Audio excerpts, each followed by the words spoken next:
এই কথা হলো না, বের করো। লাল সবুজ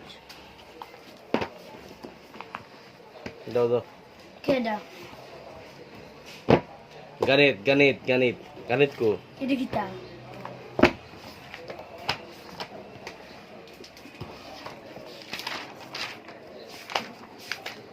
শিখে ফেলেছি।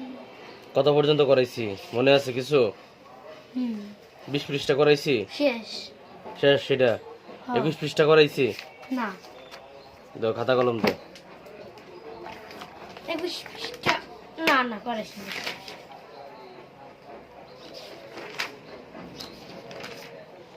ও তো জোর জোর শব্দ 20 পৃষ্ঠা।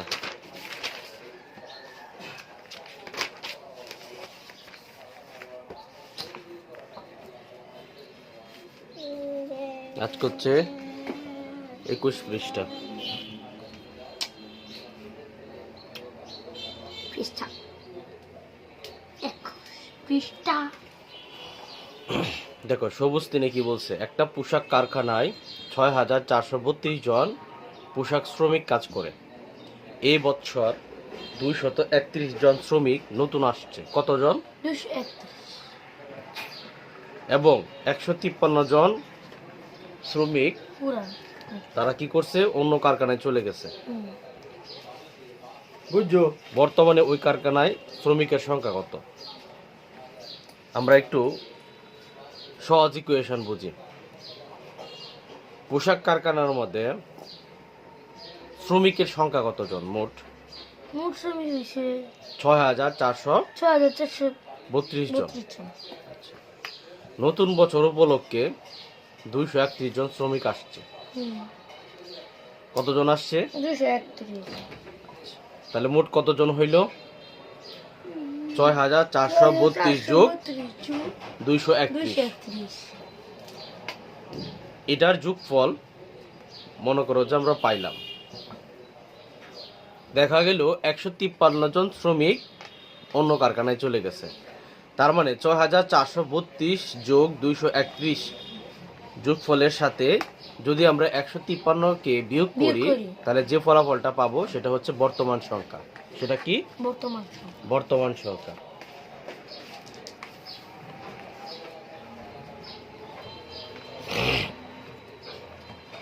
তাহলে আমরা যদি জিনিসটাকে একটু সাজায় লিখি, সবুজ 3 আমরা লিখতে পারি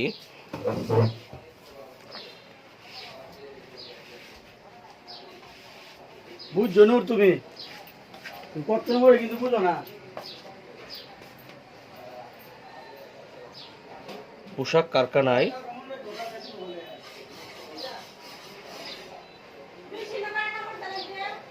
পোশাক শ্রমিকের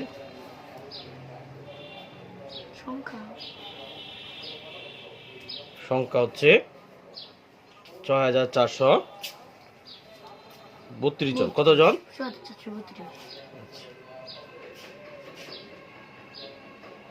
এ বছর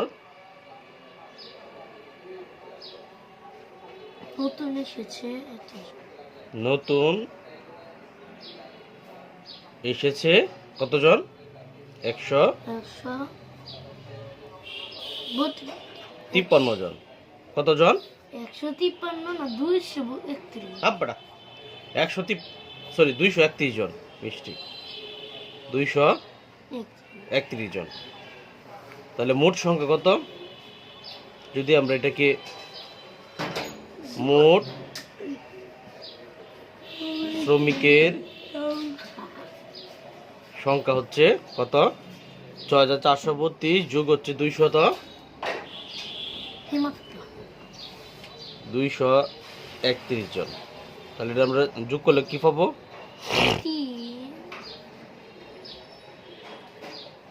3 6 8 6।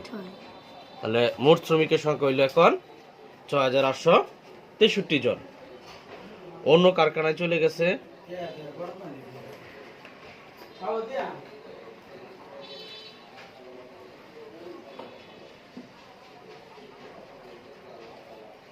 কতজন? 153 জন। 53 জন। তাহলে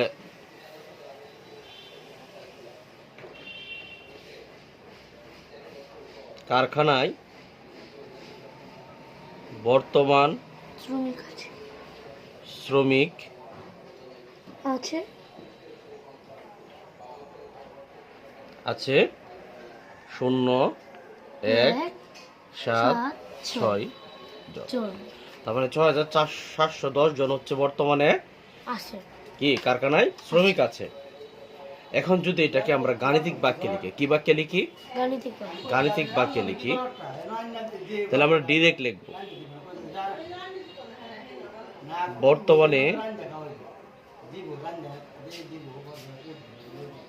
কারখানার সংখ্যা শ্রমিকের সংখ্যা। শ্রমিক সংখ্যা। কি লিখবো? শ্রমিক সংখ্যা। বর্তমানে কারখানার শ্রমিক সংখ্যা। শ্রমিকের সংখ্যা বা কারখানা বর্তমানে শ্রমিক আছে, যেটাই লিখো, সমান 6432 যোগ 231 বিয়োগ হচ্ছে এটা আবার কি করতে হবে? 153। ডিরেক্ট লিখছি, গাণিতিক বাক্য। গাণিতিক বাক্য। তাহলে আমরা যে সরল রেখা এই যে বড় অঙ্কগুলো করছিলাম গত ক্লাসে, হুম। যোগ বিয়োগ গুণ ভাগ, এটার নিয়ম অনুযায়ী যোগের কাজ আগে করতে হয়, বা মানে যোগ আর বিয়োগের কাজটা মানে আমরা 2 নাম্বার স্টেপে পড়ছিলাম। তো সর্বোপরি তুমি যদি বিয়োগ করো তাহলে উত্তর সঠিক, যোগ করো তাহলে উত্তর সঠিক। সঠিক। আর একটা নিয়ম আছে, যদি এই অঙ্কটাতে যদি দেখো কোনো একটা, যখন আমরা একটা কোনো সরল অঙ্ক করি, সরল অঙ্ক বলে একটা ধাপে ধাপে যখন করি, এই সকল অঙ্কের ক্ষেত্রে যদি দেখো কখনো যে যোগের সংখ্যাও বেশি বিয়োগের সংখ্যাও বেশি, তাহলে এখানে কার কাজ আগে করব? বিয়োগ করবো আগে নাকি যোগ করবো আগে? তাহলে এখানে সবচেয়ে ভালো উপায় হচ্ছে আগে যোগ। যে যোগের সংখ্যাগুলাকে, মানে যেগুলা যোগ আছে এগুলাকে একসাথে যোগ করা, আর যেগুলো বিয়োগ আছে এগুলাকে একসাথে যোগ করা। বিয়োগ করা না, যোগ করা। হ্যাঁ? 4 সংখ্যাকে একসাথে বিয়োগ করা যায় বোকা ছেলে? না। 4 সংখ্যা একসাথে যোগ করতে হয়, ঠিক আছে? তারপরে 4 সংখ্যার যোগফলকে পরে বিয়োগ করতে হয়। কথার মনে বুঝো নাই? মনে করো যে আমি লিখলাম 1 যোগ 1 যোগ 1 বিয়োগ 2 বিয়োগ 3 যোগ 1 2, হ্যাঁ এনে লিখলাম ধরো 4, লিখলাম 4 বিয়োগ 5 বিয়োগ 7 যোগ 8। তাহলে এখানে যোগের সংখ্যা কয়টা আছে? 1টা 2টা 3টা 4টা 5টা আছে। তো 4 এর 1 5, 5 আর 1 6, 6 আর 2 8, 8 আর 8 16। তাহলে 16 বিয়োগ 2 আর 3 বিয়োগ করলে তো কত হয়?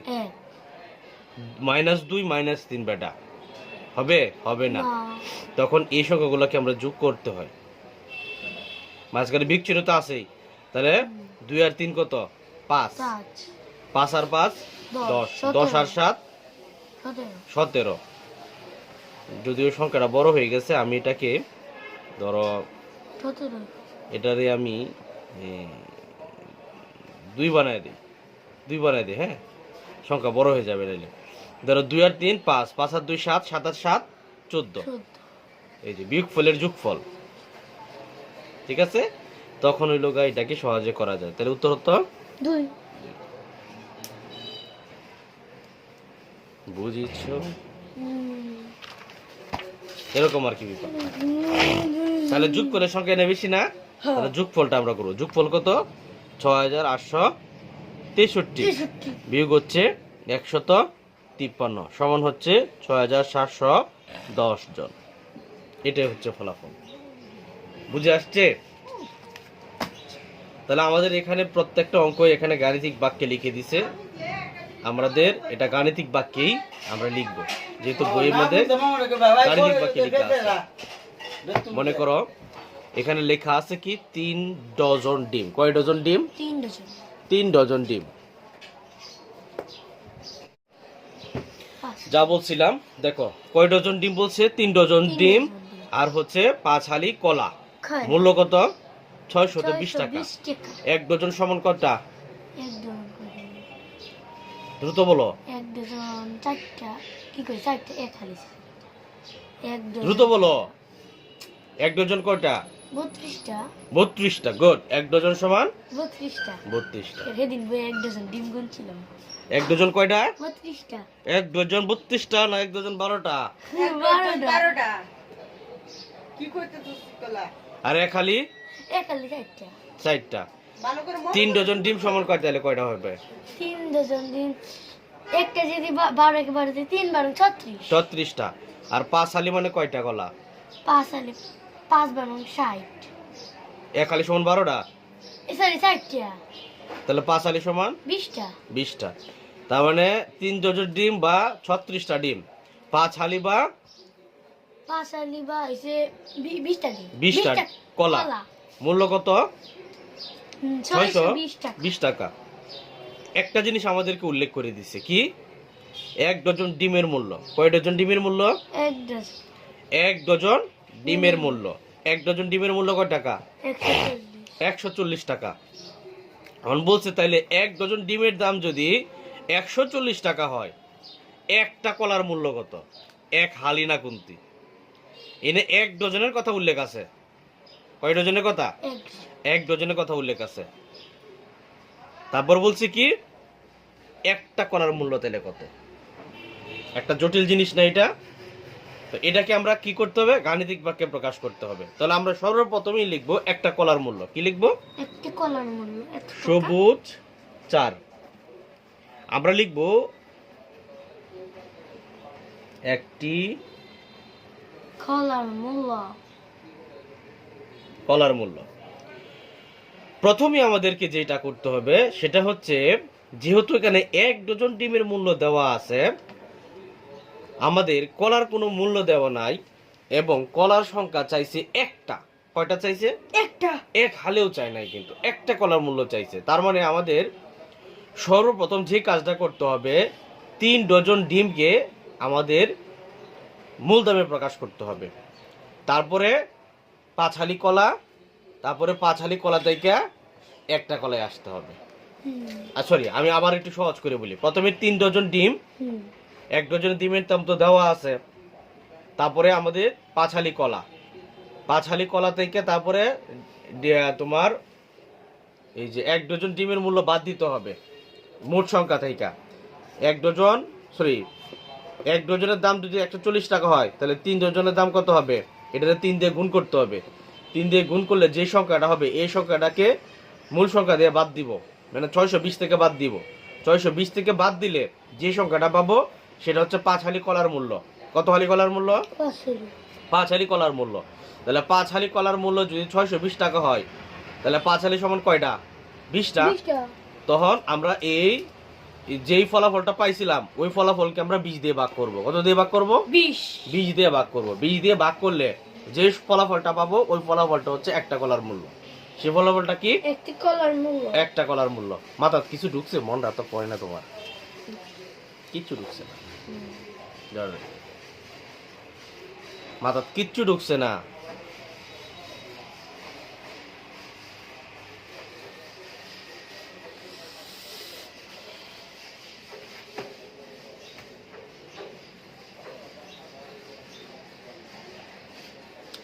দেখো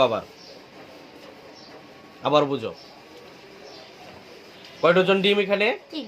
3 ডজন ডিম। ভালো করে বুঝো, তারপর অঙ্কটা করব। আগে অঙ্ক বুঝবা, তারপর অঙ্ক করবা। কয় ডজন ডিম? 3 ডজন ডিম। কয় হালি কলা? 5 হালি কলা। আচ্ছা, 1 ডজন ডিমের মূল্য কত? 140 টাকা। আগে আমি একটু কইরে দেখাই, তারপরে আমরা ওইটা ওইভাবে বের করি। হ্যাঁ, আচ্ছা, ধরো 3 ডজন বা কত? 36টি নাকি? 3 বরং 36টা, তারপর দেম দুইটা 36টি। 36টি তো লাগবে না, তারপরে লিখে রাখি আমরা 3 ডজন বা 36টি 5 হালি বা 20 ডিম ও 5 হালি বা 20 20টি কলার মূল্য হচ্ছে কত? 620 টাকা। আমরা কথাটাকে একটু ভেঙে লিখলাম। তো এটা কিভাবে আসছে? যেহেতু 1 ডজন সমান 12টা, সেহেতু 3 ডজন সমান কয়টা? 36টা। যেহেতু 1 হালি সমান 4টা, সেহেতু 5 হালি সমান 20টা। তো এটার মূল্য কত বলছে? 620 টাকা। তাহলে 1 ডজন ডিমের মূল্য কত? 140। আচ্ছা,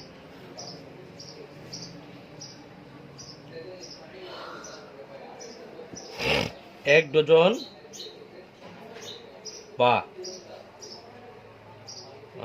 12টি ডিমের মূল্য হচ্ছে 140 টাকা। 40 টাকা। কত টাকা? 140। 140 টাকা। তাহলে 3 ডজন ডিমের মূল্য কত হবে?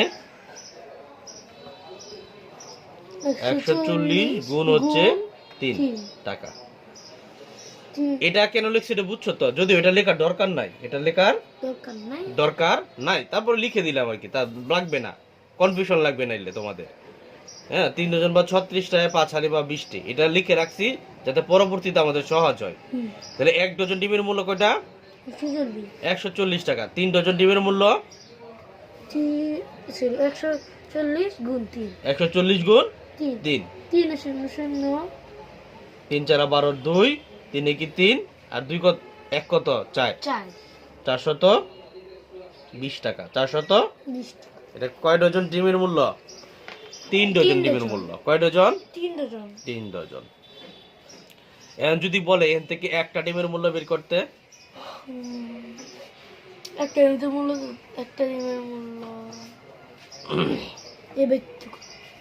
একটা ডিমের মূল্য বের করি আমরা একটা, এটা অপশনাল, দরকার নাই, তারপর বুঝাই দিতেছি। তাহলে তখন আমরা কি লিখবো? 1 ডজন বা 12টি ডিমের মূল্য সমান 140 টাকা। তাহলে একটা ডিমের মূল্য 140 ভাগ হচ্ছে 12 টাকা। এটা কিন্তু অপশনাল, অঙ্কে নাই, কিন্তু আমি বুঝাইতেছি তোমাকে জিনিসটা। তাহলে 12 ভাগ হচ্ছে 140, 12 কে 12, তাকে হলো কত? হ্যাঁ, 2 20। তাহলে 12 কে আবার 12, এখন থাকে কত? 8। তাইলে এখন দশমিক আনতে হবে। আনলাম দশমিক। দশমিক আনলে আমার এখানে কি বসাইতে হবে? 0। তারপরে 12 কে 12, 12 2 24, 3 12 36, 4 12 5 12 60, 7 12 72, 8 12 84। তাহলে 7 12 72। আবার এখন কত নামবে? 8। আবার সেম 7, আবার 0, আবার 72। এভাবে কন্টিনিউয়াসলি যাইতে থাকবে। এভাবে কন্টিনিউয়াসলি না, এভাবেই যাইতে থাকবে এটা। ঠিক আছে? হ্যাঁ, এটা এইভাবেই যাইতে থাকবে, কন্টিনিউয়াসলি এইভাবেই যাবে, এভাবেই যাবে। উত্তর 8। উত্তর 8 না, উত্তর হচ্ছে 11.77। 11 তখন আমরা এটাকে 7 7 এভাবে 8 লিখে ফেলবো।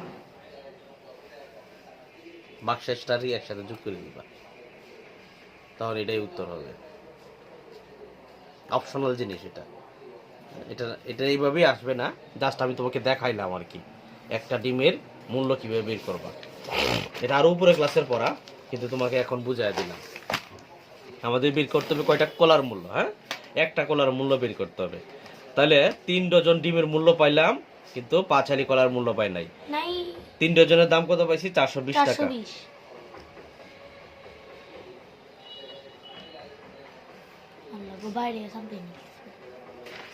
আচ্ছা, তাহলে 3 ডজন তো পাইলাম আমরা। 3 জনের দাম কত? 400 কত 20 আচ্ছা, তাহলে এই কথাটা আমরা আবার লিখবো। 3 ডজন ডিম ডিমের মূল্য ও 5 হালি কেলা কলার মূল্য কলা কত টাকা?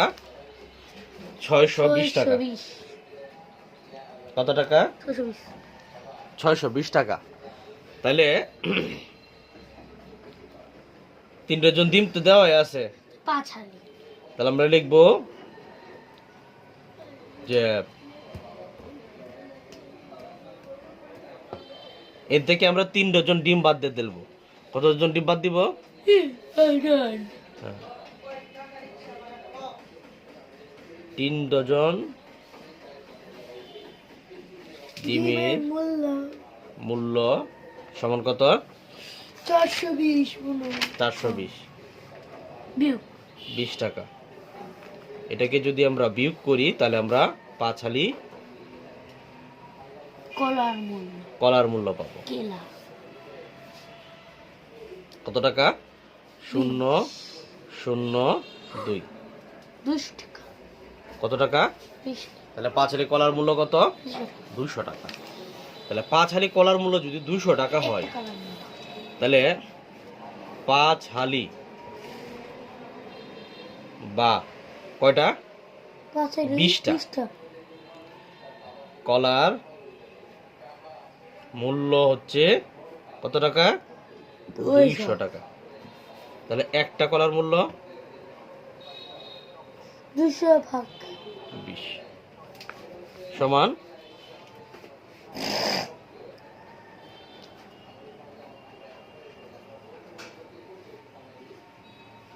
কত টাকা? 10 10 টাকা। 10 টিয়া কত টাকা? 10 টাকা। 4 তাহলে একটা কলার দাম কত? 10 টাকা 10 টাকা। বুঝছো বিষয়টা? হুম। অঙ্ক বুঝছো তো নাকি? হ্যাঁ। মাথা ঢুকছে? হ্যাঁ এখন আমরা ধাপে ধাপে যাব। ধাপে ধাপে ধাপে গাণিতিক বাক্য লিখবো এখন আমরা যা করছি আমরা এটারে কি করব? গাণিতিক বাক্য লিখবো। এটারে কি করব? গাণিতিক বাক্য লিখবো। তাহলে সর্বপ্রথম গাণিতিক বাক্যের ক্ষেত্রে যে নিয়মটা আমি একদম ক্লিয়ার করে লিখি। গাণিতিক বাক্যটা দেখো, একদম সুন্দর করে বুঝাই দিই। তাহলে আমরা লিখবো একটা কলার মূল্য সমান, সর্বপ্রথম আমাদের কি বলছে? থার্ড ব্র্যাকেট দেওয়ার জন্য, তারপরে সেকেন্ড ব্র্যাকেট। তাহলে এখানে কত সংখ্যা হবে বলো তো? এই যে মোট সংখ্যা 620, কারণ এটাই তো আমরা বিয়োগ করব। তাহলে লিখলাম কত? 620 বিয়োগ বলছে, তারপরে আমাদের দিতে হবে ব্র্যাকেট, প্রথম ব্র্যাকেট। হ্যাঁ, ফার্স্ট ব্র্যাকেট দিতে হবে। তখন আমরা কত গুণ করছিলাম? 140 গুণ 3। তাহলে আমরা এখানে লিখবো 140 গুণ 3 লিখার পরে তারপরে আমরা ফার্স্ট ব্র্যাকেট শেষ করব, আমাদের সেকেন্ড ব্র্যাকেটের কাজ শেষ করব। তারপর আমরা কি করছি বলো তো?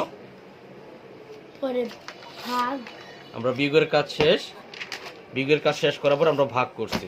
কি করছি? আমরা ভাগ করছি। আমি যা লিখছি আমি তাই লিখতেছি, এখানে কোনো বেশি কোনো কিছু লিখতেছি না আমি। হ্যাঁ, তাহলে কত কি লিখলাম? ভাগ।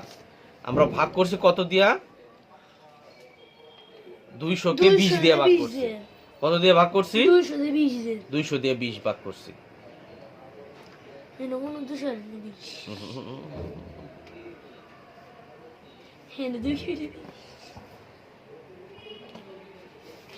প্রথমে আমরা এটা করছি গুণ, প্রথম কাজ করলাম গুণ। প্রথম কাজ গুণ করার পরে আমরা গুণ ফলটাকে 620 দিয়ে কি করছি? বিয়োগ করলে ফলাফল পাইছি 200 দিয়ে তারপর আমরা 20 ভাগ করব।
যেটা বলতেছিলাম, আমাদের এনে যেভাবে দেওয়া আছে একটা কলার মূল্য, এই নিয়ম অনুযায়ী যেহেতু আমাদের করতে হবে, সেহেতু এখানে 3 ডজন ডিম প্লাস 5 হালি কলার দাম হচ্ছে 620 টাকা।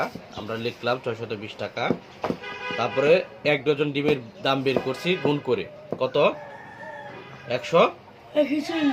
1 ডজন ডিমের দাম তো দেওয়া আছে 140 টাকা। তো আমাদের 3 ডজন ডিমের দাম আমরা বের করছি কত? 420 টাকা।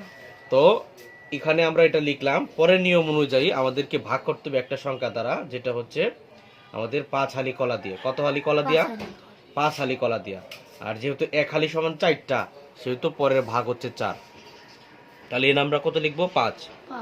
কত হালি কলা? 5 হালি কলা। আমরা তার ব্রেকে শেষ করব, শেষ করে আমরা 4টা দিয়ে ভাগ করে দিব। কয়টা দিয়ে ভাগ করব? 4টা দিয়ে ভাগ করে দিব। তাহলে এখানে লিখবো 5 4। তাহলে এনে কত ফলাফল পাইছি আমি? 200 পাইছি। তাহলে 200 এর ভাগ করবো কত দিয়া? 5 দিয়া। তারপরে ভাগ করব 4 দিয়া। তাহলে 5 দিয়ে 200 এর ভাগ করলে কত পাবো? 40। 40 ভাগ 4 সমান 10। তাহলে এই 10 হলো একটা কলার মূল্য। 10 হলো কি? একটা কলার মূল্য। তাহলে বুঝা হইছে? তাহলে সুতরাং একটি কলার মূল্য 10 টাকা। কলার মূল্য 10 টাকা। কত টাকা? 10 টাকা। 10 টাকা। বুঝছো তো নাকি? তারপরে সবুজ পাঁচ। সবুজ পাশে কি বলছে দেখো, 1 ডজন ডিম এবং 5টা মুরগির মূল্য একত্রে 1395 টাকা। কত টাকা? 1395 টাকা। একটা ডিমের মূল্য যে 10 টাকা দেওয়া আছে, তাহলে একটা মুরগির মূল্য কত? আমাদেরকে এটাও বলছে বন্ধনী ব্যবহার করে গাণিতিক বাক্যে প্রকাশ করো। তাহলে আমরা পূর্বের অঙ্কটাকে সমাধান করার জন্য সহজভাবে বুঝে নিছি কি, যে 1 ডজন ডিমের মূল্য থেকে 3 ডজন ডিমের মূল্য কত আসে। তারপর 3 ডজন ডিমের মূল্য থেকে আমরা 3 ডজন ও 5 হালি কলা, 3 ডজন ডিম ও 5 হালি কলার মূল্য থেকে আমরা 3 ডজন ডিমের মূল্য বাদ দিলে যেটা পাইছি সেটা হচ্ছে 5 হালি কলার মূল্য। তারপরে 5 হালি কলার মূল্য থেকে আমরা একটা কলার মূল্য বের করছি। হ্যাঁ, বের করে যে ফলাফলটা পাইছি এটাই একটা কলার মূল্য। আর সবুজ পাঁচের ক্ষেত্রে আমাদের যে কাজটা করতে হবে সেটা হচ্ছে আমরা একটা মুরগির মূল্য বের করব। তাহলে আমাদের এখানে অঙ্ক দেওয়া আছে, 1 ডজন ডিমের দাম দেওয়া আছে এবং 5টা মুরগির দাম দেওয়া আছে। ঠিক আছে?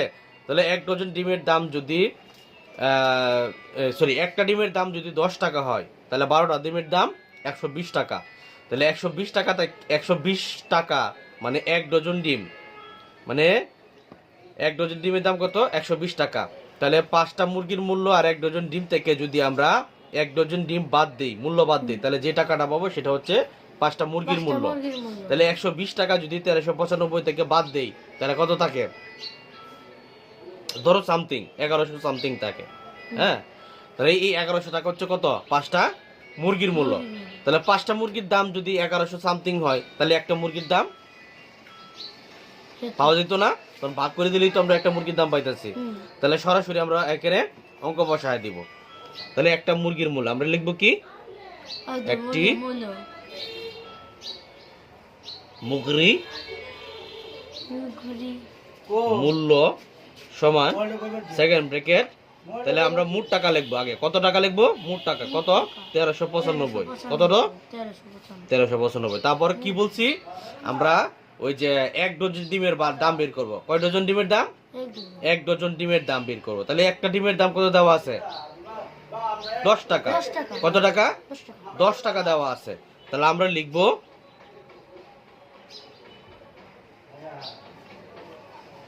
1 ডজন সমান কয়টা? 12টা। তাহলে 12 গুণ হচ্ছে কত? 10। 12 গুণ 10। ফার্স্ট ব্র্যাকেট শেষ, সেকেন্ড ব্র্যাকেট শেষ, ভাগ করব 5টা মুরগি থেকে। কয়টা ভাগ করব? 5টা মুরগি থেকে ভাগ করব। তাইলে কত পাইতাছি? কত হবে নে? 120 ভাগ 5 কত হয়? তাহলে 5, 9-তে 2 বাদ দিলে কত থাকে? 7। আর 3-তে 1 বাদ দিলে 2। তাহলে কত? 1275 ভাগ হলো 5। তাহলে 1275 সাথে 5 ভাগ করে কত থাকে? 5 ভাগ 1275। 75 কত আসে দেখো তো 5 দোকানে 10 হাতে থাকে 2 7 5 5 25 তাকে কত আবার 2 5 5 5 25 মিলে গিয়েছে শেষ। তাহলে কত 255 তাহলে একটা মুরগির দাম কত 255 টাকা পাওয়া গেছে উত্তর এটাই উত্তর সুতরাং একটি মুরগির দাম এত টাকা। ইজ ইট ক্লিয়ার হ্যাঁ মাথায় কিছু গিয়েছে ইয়া না হাতুর দিয়ে বাড়ি দিতে হবে না হ্যাঁ আজকে কি এটা করাবো না পরে করাবো পয়লা দাও পয়লা বাজে আচ্ছা ঠিক আছে তাহলে আজকে গণিত এই পর্যন্ত মুরগি দিচ্ছি তারপরে নাও ইংলিশ তাহলে তোমার তো কোচিং এ আজকে যে পড়া দিছি এটা তো করাইছি না হ্যাঁ পারবা এটি ইনশাআল্লাহ হ্যাঁ বড়ে পারবা কিনা সেটা বলো পারো। ইনশাআল্লাহ যেমন মনে হইতেছে জীবনে কোনোদিন করছে না আমি চেষ্টা করবাম এমন কি চেষ্টার জিনিস তোমার বুঝাইছি না এটা হ্যাঁ কি পারবা কিনা সেটা বলো পারো। 1 নং 2 নং এর কি দিছে 1 2 দিছে আর লালের 1 নং দিছে এক মিনিট। ইংলিশ কি পড়া দিছে আর্টিকেল কবে Article. শেষ করে আলছি ইউনিট 3 ইউনিট 4 তো কবে শেষ এটি তো কবে শেষ মুয়া গেছি। বলো তো বিজনেস তো কি ব্যবসা ইন্টারেস্টিং আকর্ষণীয় কালেক্টেড সংগ্রহ করা ইনফরমেশন তথ্য হেল্প সাহায্য করা ওয়ান্ট কিছু ওয়ান্ট want তো চাওয়া চাওয়া স্মল ছোট আর্টিকেল আর্টিকেল তো অনুচ্ছেদ সিচুয়েটেড সিচুয়েটেড লাইক নাই অবস্থিত অবস্থিত অবস্থিত নর্থ ইস্টার্ন উত্তর পূর্ব পার্ট পাখি পার্ট বার্ড কইছি না পার্ট তো কি জানি অংশ। অংশ অংশ মিউনিসিপ্যালিটিস জেল উপজেলা কি কই পৌরসভা পৌরসভা মুনিকা পানি ফ্লো বয়ে যাওয়া বয়ে যাওয়া টাউন শহর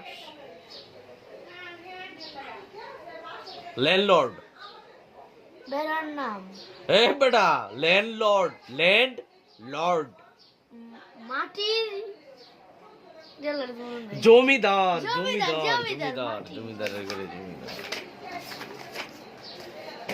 আমরা স্টুডেন্ট কাউন্সিল শুরু করছিলাম নাকি হ্যাঁ শেষ স্টুডেন্ট কাউন্সিল স্টুডেন্ট কাউন্সিলের 24 পৃষ্ঠা পড়ছিলাম না হ্যাঁ পরে আর পড়াইছি নোপ নো ওকে আজকে স্টুডেন্ট কাউন্সিলের পার্ট 2 পড়াবো মানে লেসন 2 দেখো look at the pictures and discuss in pairs now describe each picture in 1-2 sentence first one is done for you আমাদেরকে ছবির দিকে দেখতে হবে এবং জোড়ায় জোড়ায় আলোচনা করতে হবে তারপরে বলছে যে তোমরা একজন দুইজন যারা আছো তারা সবাই কি করবা এটা নিয়ে আলোচনা করবা তো এর মধ্যে প্রথমটার উত্তর আমাদের দেওয়া আছে ঠিক আছে Kai. A student write in the board a gardening tools as a garden. Garlic, I love garlic. I love garlic, I love garlic. I love garlic, I love cycle. I love eating cycle. দেখো কি বলছে আমরা সর্বপ্রথম একটা ছবি দেখতেছি ছবিটা কি লেখা আছে স্টুডেন্ট কাউন্সিল ইলেকশন মানে কি ছাত্র সংগ্রাম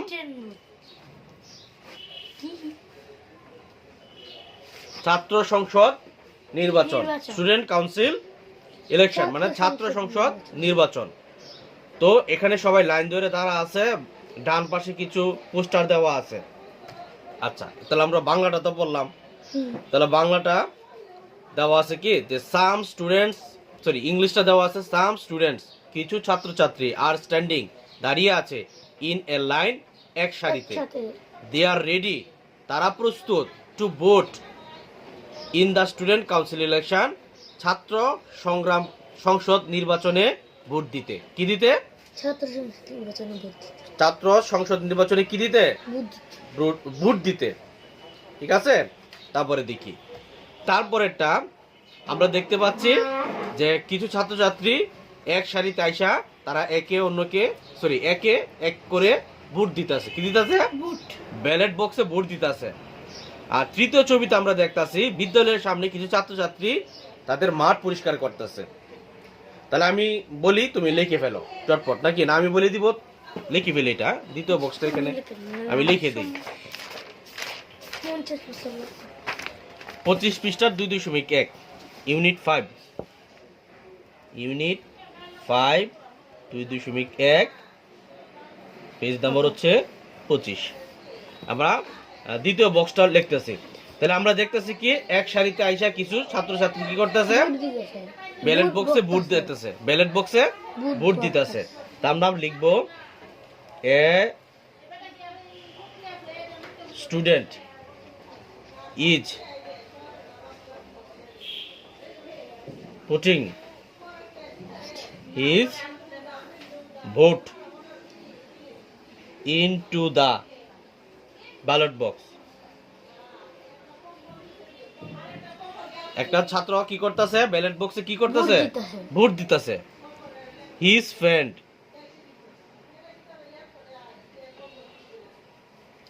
আর ওয়াইটিং, অর্থাৎ তার পিছনে তার যে বন্ধুগুলো আছে তারা কি করতেছে?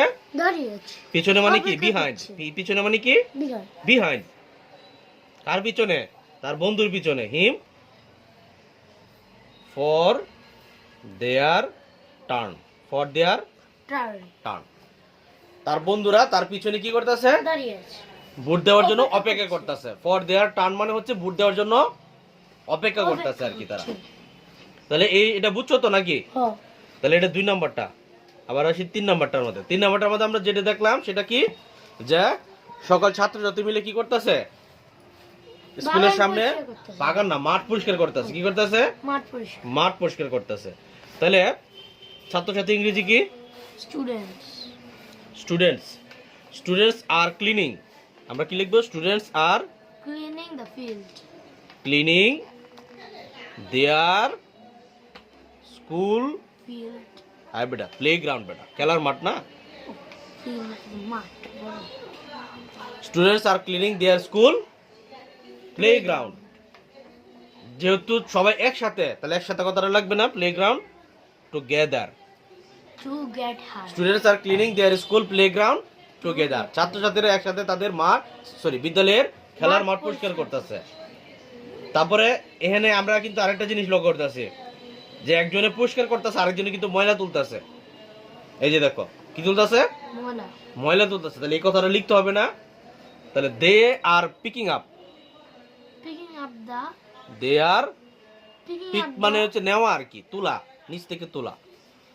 Peking up they are picking up piece of paper, মানে এই যে দেখো ময়লার টুকরা বা কাগজের টুকরা। পিস অফ পেপার মানে কি? পিস অফ পেপার, কাগজের টুকরা। টুকরা। Piece of paper, PIECE, piece, sorry pieces হবে এটা, কারণ যেহেতু অনেকগুলো ময়লা। Pieces of paper and trash to keep.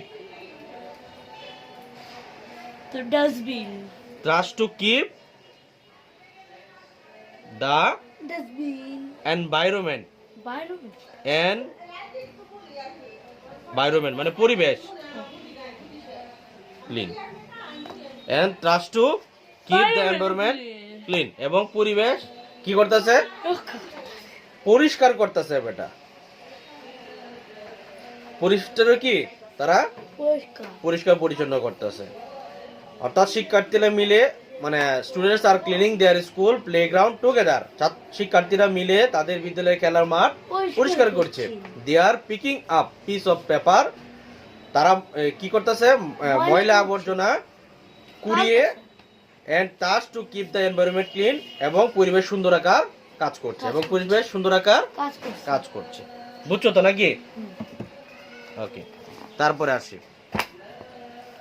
তারপরে বলছে 2.2 এ রিড দ্য ডায়লগ এগেইন।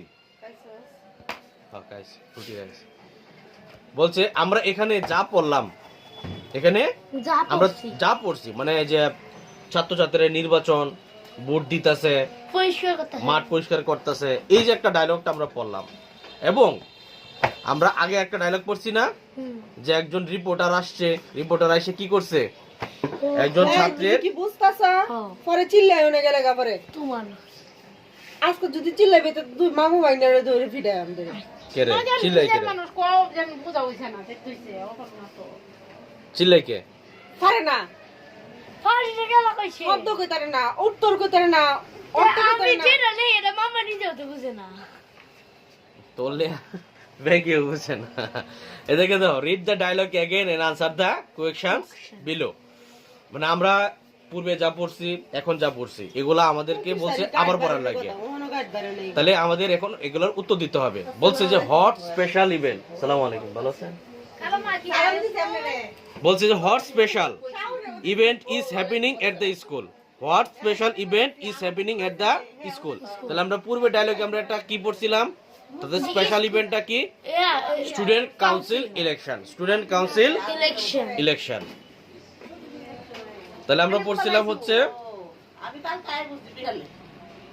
বিদ্যালয়ে কি বিশেষ ঘটনা ঘটতেছে, বিদ্যালয়ে কি বিশেষ ঘটনা কি বিশেষ ঘটনা ঘটতেছে।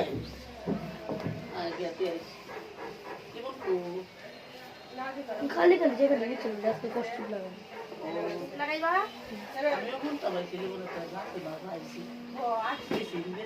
গেছিল যেদিন আসছে এদিন গেছিল কালকে তো আসছিল না দেখো, তাহলে what special event is happening at the school, যে তাদের স্কুলে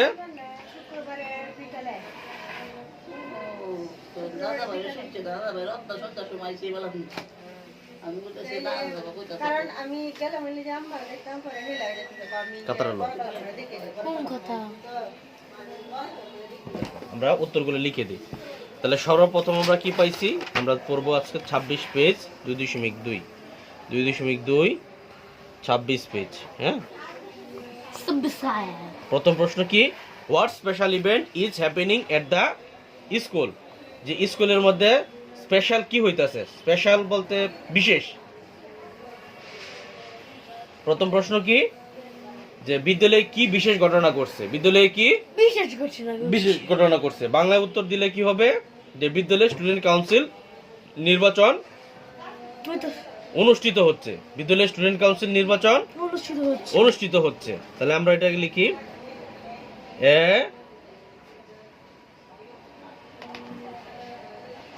স্টুডেন্ট কাউন্সিল কি হবে, election. TL election is happening হাত নাই at the school school. happening at the school তাহলে বিদ্যালয়ে স্টুডেন্ট কাউন্সিল নির্বাচন অনুষ্ঠিত হচ্ছে। অনুষ্ঠিত হচ্ছে। তারপরে প্রশ্ন কি, হো can the candidates in the election, হো can the candidate in the school, নির্বাচনে কারা প্রার্থী হতে পারে, নির্বাচনে কারা পার্টি হতে পারে প্রার্থী হইতে পারে। তাহলে আমরা কি পড়ছিলাম, বিদ্যালয়ের শিক্ষার্থীরা এই নির্বাচনের প্রার্থী হইতে পারে নাকি বাইরে, না না না কারা প্রার্থী হইতে পারে, বিদ্যালয়ের মানুষ বিদ্যালয়ের শিক্ষার্থীরা। শিক্ষার্থীরা তাহলে the students of the school, the students of the school school can be the candidates. The students of the school can be the candidates. Candidate মানে স্কুলের শিক্ষার্থীরা এই নির্বাচনের প্রার্থী হতে পারে। পরে বলছে how many candidates are competing, মনোযোগ কোথায়, এনে কইনো, হ্যাঁ, হাউ মেনি ক্যান্ডিডেটস আর কম্পিটিটিং, কতজন প্রার্থী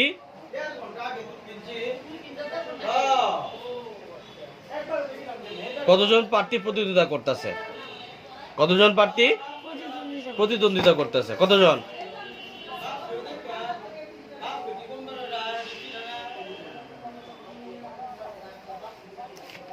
দেখো তো 17 ক্যান্ডিডেটস, কয়টা ক্যান্ডিডেটস? 17 17 ক্যান্ডিডেটস, মানে 17 জন। কতজন?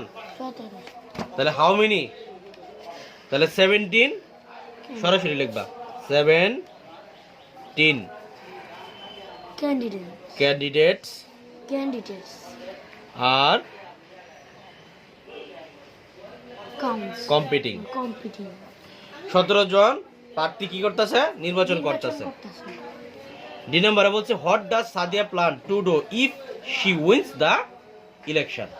সাদিয়া যদি নির্বাচনে জিতে তাহলে তার কি করার পরিকল্পনা আছে? আবার কথাটা বলি, what does Sadia plan, Sadia কি পরিকল্পনা করছে? টু ডু ইফ শি, যদি সে ইফ শি উইন্স, যদি সে জিতে দ্য ইলেকশন, নির্বাচনে। মানে সাদিয়া যদি নির্বাচনে জিতে তাহলে কি করার পরিকল্পনা আছে তার, এটাই বলছে আমাদের জানার জন্য। তাহলে সাধারণত সাদিয়া শিক্ষকদের সাহায্য করবে, বিদ্যালয়কে পরিষ্কার পরিচ্ছন্ন রাখবে, এটাই তো সে বলছিল। গত ক্লাসের আলোচনাতে আমরা পড়ছিলাম না, সে কি করছিল?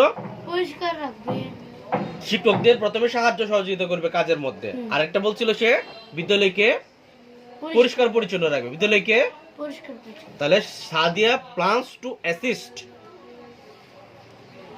Sadia plans two assist the teachers, assist the teachers মানে শিক্ষকদের সাহায্য করবে and keep the school clean, Clean, school clean. সে শিক্ষকদের সাহায্য করবে এবং এবং বিদ্যালয় পরিষ্কার। বিদ্যালয় পরিষ্কার পরিচ্ছন্ন রাখবে। তারপরে প্রশ্ন, হোয়াট উইল, কি বলছে? What will you do, what will you do in your school, যে যদি sorry what will you do, what will you do, তুমি কি করবে ইন ইউর স্কুল, তোমার বিদ্যালয়ে, ইফ ইউ আর ইলেক্টেড, যদি তুমি নির্বাচিত হও, in the student council election, ছাত্র সংসদ নির্বাচনে। তোমার স্কুলে যদি ছাত্র সংসদ নির্বাচন হয় আর তুমি যদি নির্বাচন প্রার্থী হও তাহলে তুমি কি করবা, এটা জানতে চাইছে। তাহলে উত্তরটা কি হবে? তুমি লিখবা I will help to plant more trees and keep the classroom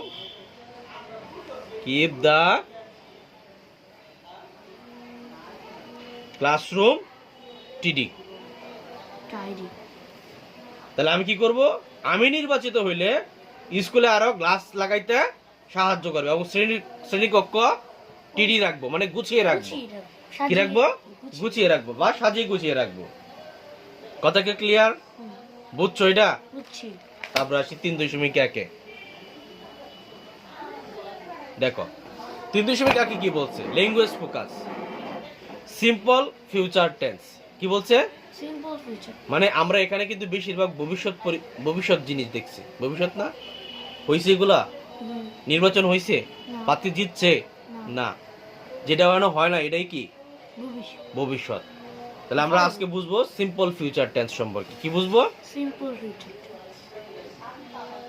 simple future tense, simple future tense. দেখো ইন দ্য ডায়লগ কথোপকথনে Sadia used the following sentence, Sadia এই বাক্যগুলো অনুসরণ করছে। আই উইল অ্যাসিস্ট, আমি সাহায্য করব, এখনো করে নাই, করছে করব। কি বলছে? আই উইল অ্যাসিস্ট, আমি সাহায্য করব, মানে এখনো করে নাই, ভবিষ্যতে করবে। দা টিচার, শিক্ষকদেরকে, টু মেক, তৈরি করতে, আওয়ার স্কুল, আমাদের বিদ্যালয়, এ বেটার প্লেস, একটা ভালো স্থান, একটা ভালো স্থান। মানে সে এটা এখনো করে নাই, সে এটা ভবিষ্যতে করবে। সে আরেকটা কথা বলছে, আই উইল, আমি করব, অলসো ট্রাই, আরো চেষ্টা, টু কিপ, রাখতে, দ্য স্কুল ক্লিন, স্কুল পরিষ্কার। কি বলছে? I will also try to keep the school clean আমি আরো চেষ্টা করবো স্কুল পরিষ্কার রাখতে। এটা কি করছে সে? না, পরে করব। পরে করবে, তার মানে এটাও ভবিষ্যৎ। তাহলে এখানে আমরা একটা জিনিস দেখতেছি কি, যে এখানে সে আই উইল ব্যবহার করতেছে। আই উইল মানে আই ডাবল এল বা I W I double L, এটার সংক্ষিপ্ত রূপ হচ্ছে I double L, I will. তাহলে by using expressions will assist, will try, এগুলা হচ্ছে ফিউচার টেন্স। এগুলা কি? Future tense. ফিউচার টেন্স মানে উইল অ্যাসিস্ট সাহায্য করব, উইল ট্রাই চেষ্টা করব। Sadia means to do some actions in future. Sadia এগুলো মূলত বুঝাইতেছে কি? ভবিষ্যতে করব। ইন ফিউচার মানে ভবিষ্যতে। আফটার উইনিং দ্য ইলেকশন, যখন সে কি করবে? ইলেকশনে জিতবে। যখন সে ইলেকশনে কি? জিতবে। তাহলে ইউ ইউজ আমরা ব্যবহার করি the simple future tends to say what happen letter, what happening letter, মানে যেটা পরে ঘটবো এটার ক্ষেত্রে আমরা কি ব্যবহার করি? সিম্পল ফিউচার টেন্স ব্যবহার করি। ইউ ইউজ আমরা ব্যবহার করি দ্য ফলোইং স্ট্রাকচার, নিচের যে স্ট্রাকচারটা দেওয়া আছে for the simple future tense, মানে সাবজেক্ট, তারপরে অক্সিলারি ভার্ব,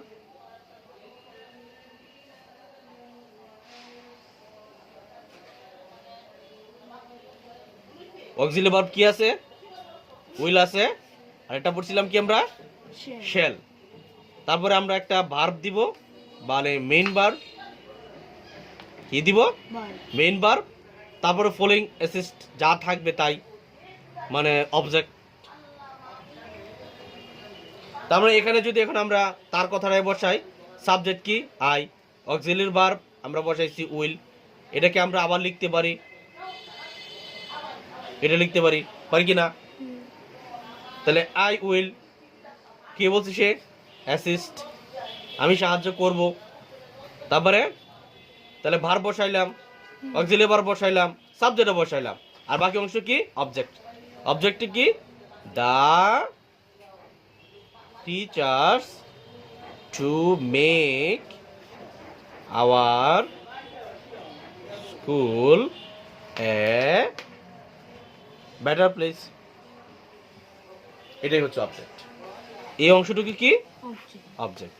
এটা কি? সাবজেক্ট। এটা কি? Auxiliary verb. এটা কি? Main verb. আর বাকি যা আছে সবটা কি? অবজেক্ট। বুঝছো বিষয়টা? মোর এক্সাম্পলস, এখানে আরো উদাহরণ দিছে। আই উইল ভিজিট, আমি ভ্রমণ করব, মাই আঙ্কেলস হাউস, আমার চাচার বাড়িতে, নেক্সট উইকেন্ড, পরের সপ্তাহ। হি উইল, সে করবে, ফিনিশ হিজ হোমওয়ার্ক, তার বাড়ির কাজ, বাই টুমরো, আগামীকাল। হি উইল অ্যাসিস্ট, সে সাহায্য করবে, ইউ তোমাকে, উইথ ডেকোরেটিং দ্য ক্লাসরুম, ক্লাসরুমে ডেকোরেটিং শব্দের অর্থ কি? লেখা আছে, আয় বই লেখা আছে।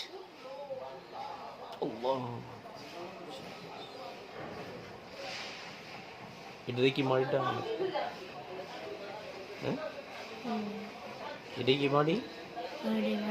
এটা কি মাড়ি? মাটি মাটি যে বাইরে লাগে কাটছে, এই বাইরে লাগে কালকা দিন দেখে।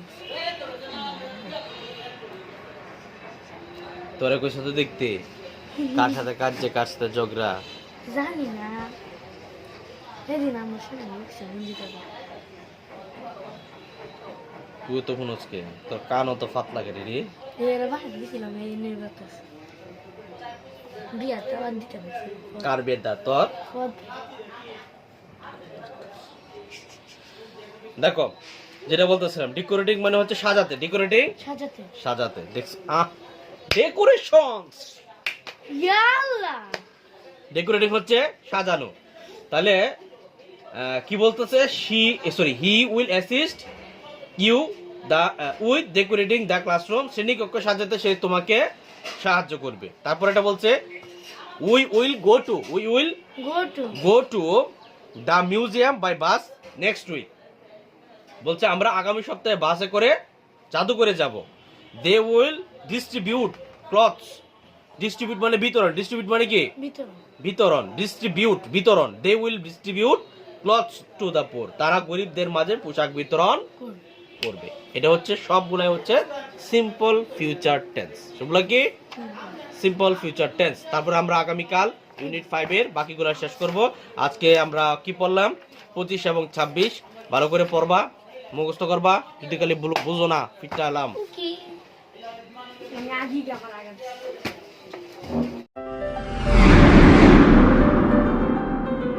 MHS Intellect Academy. Think super. Be different.